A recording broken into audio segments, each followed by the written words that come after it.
C'est l'heure des informations sur Speedline TV. Mesdames et messieurs, bonsoir et bienvenue dans ce journal. Dans le cadre de sa tournée nationale d'information sur la révision constitutionnelle, les émissaires du gouvernement ont fait escale à Parakou ce mercredi avec pour objectif d'éclairer la population sur les principaux points de cette réforme. Les grandes lignes des secteurs des enseignements secondaires, techniques et de la formation professionnelle pour l'année 2026 sont désormais connues. Devant la commission de l'Assemblée nationale, la ministre Véronique Tony-Fodé a défendu le budget de son département ministériel. Et puis, dans l'actualité internationale, alors que la Guinée-Bissau est dans l'attente des résultats des élections présidentielles et législatives, des militaires ont annoncé ce mercredi prendre le contrôle total du pays.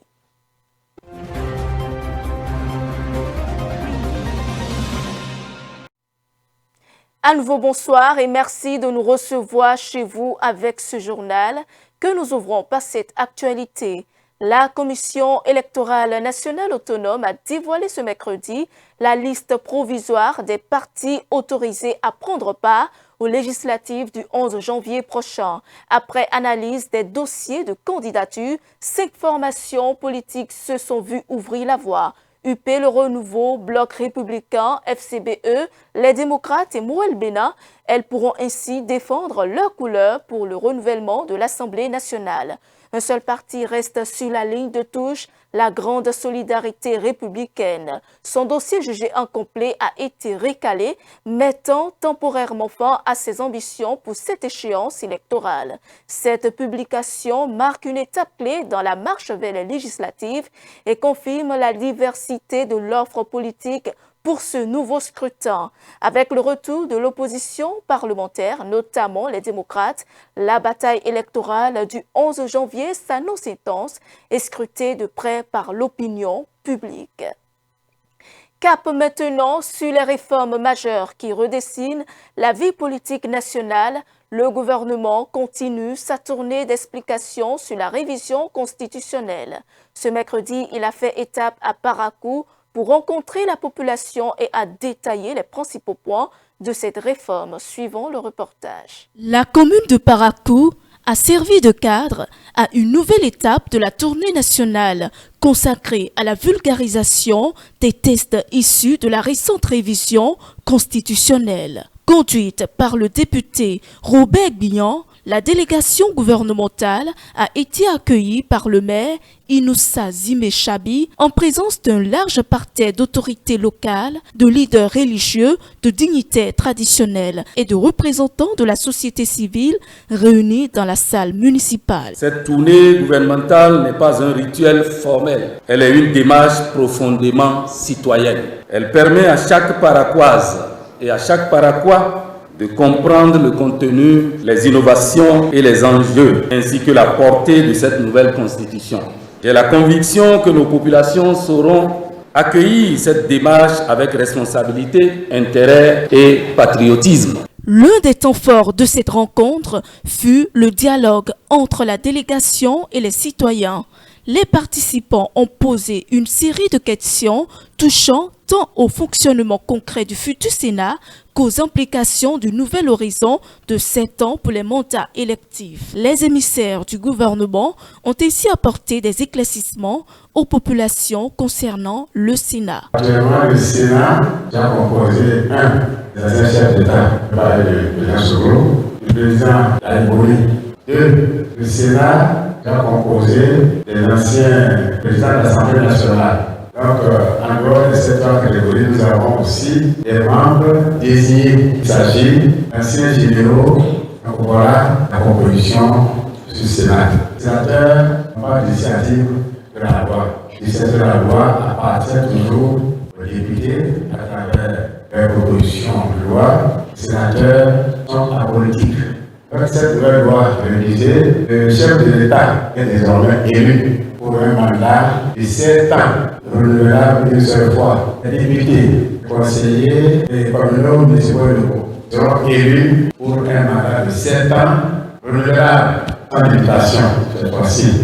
Lorsqu'un chef d'État est élu, il depuis son premier jour jusqu'à la fin de son mandat, jusqu'à 6 ans, ou 5 ans ou 6 ans de son mandat, dans les partis politiques d'opposition peuvent se manifester. Mais avant ça, la période politique exige que toute intervention d'un parti politique doit concourir au développement de notre pays. Le Sénat est comme un observatoire qui va désormais veiller aux dérives des acteurs politiques qui compromettent l'intégrité de notre pays, la cohésion sociale, l'unité nationale. Le Sénat va également veiller à l'éthique des acteurs politiques.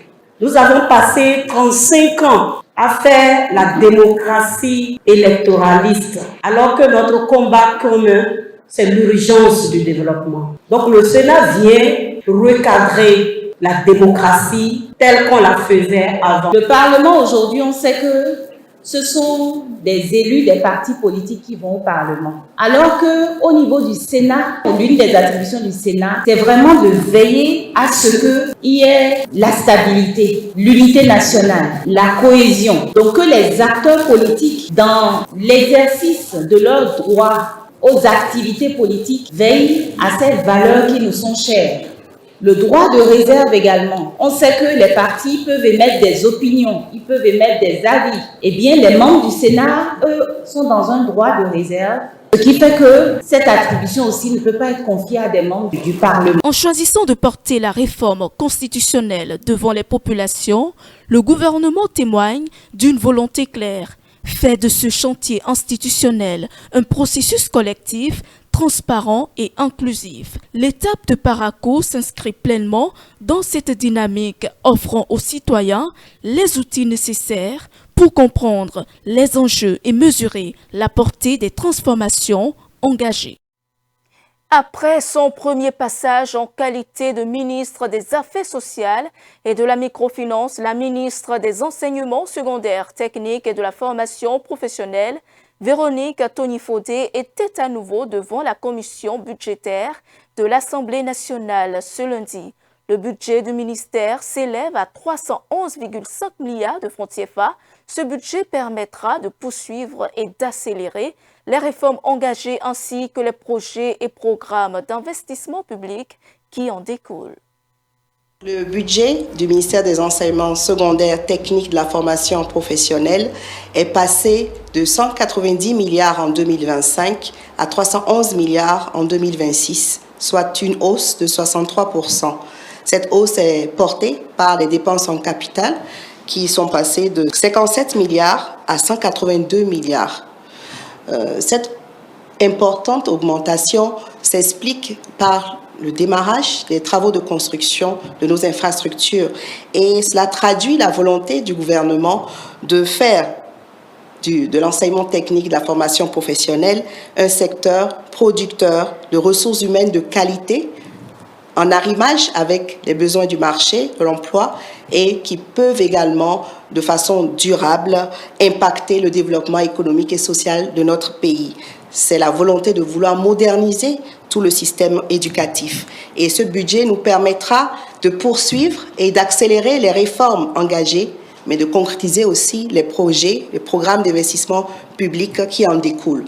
Donc, à partir de 2026, nous aurons le démarrage de travaux de construction de 5 lycées scientifiques à Abomey-Calavi, à Abomey, à Lokossa, Parakou, Natitengu et l'école normale supérieure scientifique de Porte-Novo pour lesquelles les entreprises ont déjà été recrutées. Celui également du lycée des jeunes filles d'Abomey et la réalisation des études pour la réhabilitation des anciens lycées de jeunes filles de Parakou, Natitengu, Porte-Novo, Ouida et Lokossa. Le démarrage de la construction de plusieurs lycées techniques agricoles et les écoles de formation professionnelle agricole. Le démarrage de la reconstruction de certains lycées techniques professionnels existants tels que ceux de Djakotome, Natitengu, Tchaourou, Lokossa, Boïkon. Le démarrage de la construction de l'école des métiers du tourisme, de l'hôtellerie, de la restauration et des autres écoles de métiers.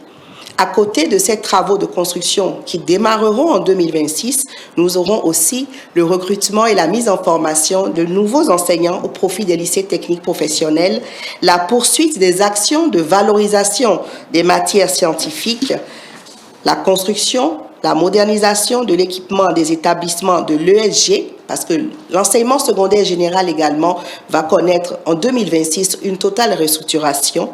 Nous aurons également le recrutement et la formation des professeurs adjoints pour l'obtention du CAPES et du CAPET, le recrutement et la formation du personnel d'encadrement, notamment les inspecteurs et les conseillers pédagogiques, la mise en œuvre du plan de déconcentration et de décentralisation, le renforcement des programmes d'alphabétisation et de promotion des langues nationales, l'amélioration du système d'information et du pilotage du secteur. Les députés ont posé beaucoup de questions, donc ont manifesté leur total intérêt, surtout par rapport à la construction des lycées techniques agricoles, des lycées techniques professionnels, dont le démarrage a connu un certain retard, et nous leur avons expliqué les causes de ce retard et nous les avons totalement rassurés.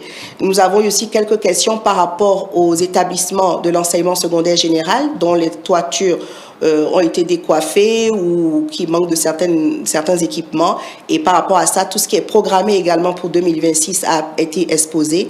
Et je pense que globalement, les honorables députés ont été assez satisfaits de nos réponses, de nos échanges. Et je voudrais pour finir dire que le ministère de l'Enseignement secondaire, technique et de la formation professionnelle entend poursuivre avec rigueur, avec détermination, la mise en œuvre des réformes nécessaires pour faire de l'éducation et de la formation un véritable levier de développement économique et social pour notre pays. Et dans le reste du monde, le président nigérian Bola Ahmed Tinubu a annoncé ce mercredi l'état d'urgence sécuritaire à l'échelle nationale au Nigeria et ordonné le recrutement de membres supplémentaires des forces de l'ordre après l'enlèvement de plus de 350 personnes au cours des 10 derniers jours. Le pays le plus peuplé d'Afrique est récemment sous forte pression après les enlèvements. Le reportage. Face à la recrudescence des attaques et des enlèvements, le président nigérien Bola Ahmed Tinubu a proclamé ce mercredi l'état d'urgence sécuritaire dans tout le pays. Cette décision intervient alors que plus de 350 personnes ont été enlevées au cours des 10 derniers jours, parmi lesquelles des élèves, des enseignants et des fidèles, victimes de raids menés du centre-ouest au nord-est du pays. Confronté à cette insécurité chronique, le chef de l'État a annoncé une refonte complète des forces de l'ordre. L'armée et la police devront recruter 20 000 agents supplémentaires, s'ajoutant aux 30 000 déjà approuvés. Il met fin au système d'escorte policière pour personnalités publiques afin de redéployer des milliers d'officiers vers les zones à haut risque. Tinubu fait également de la traque des groupes armés une priorité nationale. Il ordonne le déploiement immédiat des gardes forestiers pour, dit-il, débusquer les terroristes et les bandits qui se cachent dans nos forêts. Le gouvernement soutient enfin la création d'unités de sécurité complémentaires au sein des États de la Fédération. Ces mesures, parmi les plus radicales depuis le début de son mandat, traduisent la volonté de Bola Ahmed Tinubu de restaurer la sécurité dans le pays le plus peuplé d'Afrique. En Guinée-Bissau, ce jeudi devraient être proclamés les résultats de la présidentielle. Depuis 2 jours, les camps du président sortant Embalo et celui de son principal challenger, l'indépendant, revendiquaient chacun la victoire. C'est donc dans ce climat de tension extrême qu'est survenue à la surprise générale l'annonce du coup d'État. Des militaires ont annoncé ce mercredi avoir pris le contrôle total du pays. Suivant. Des soldats ont déclaré à la télévision d'État avoir pris le pouvoir de la Guinée-Bissau ce mercredi 26 novembre. Cette allocution s'est produite à la suite d'informations faisant état de coups de feu près du palais présidentiel. Le haut commandement militaire a déclaré qu'il venait d'assumer les pleins pouvoirs de l'État. Le haut commandement militaire pour le rétablissement de l'ordre national et public décide de déposer immédiatement le président de la République, de suspendre jusqu'à nouvel ordre toutes les institutions de la République de Guinée-Bissau, de suspendre jusqu'à nouvel ordre les activités de tous les médias et de suspendre également immédiatement le processus électoral en cours, de fermer les frontières terrestres, maritimes et l'espace aérien national. Selon des témoins, les routes menant au palais présidentiel ont été fermées par des postes de contrôle tenus par des soldats lourdement armés et masqués. Le président sortant Umaru Sissoco Embalo reste pour le moment introuvable. Au Kenya, le gouvernement a annoncé qu'il allait faire appel de la décision d'une cour régionale qui a suspendu la mise en œuvre de l'accord de partenariat économique conclu avec l'Union européenne.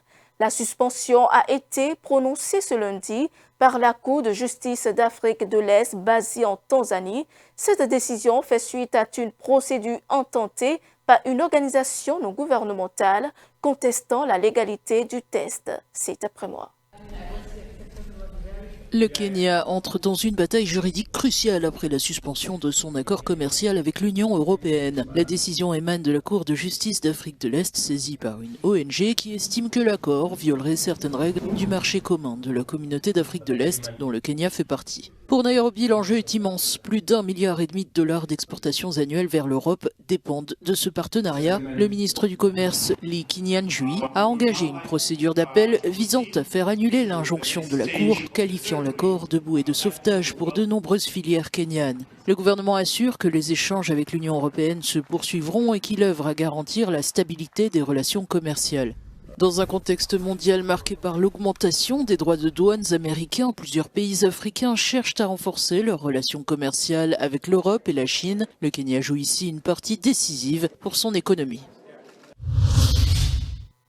Et c'est ainsi que s'achève ce journal. Merci de votre fidélité. Suivez-nous en continu sur speedlinetv.bg/live et sur nos différents canaux digitaux Facebook, YouTube et TikTok.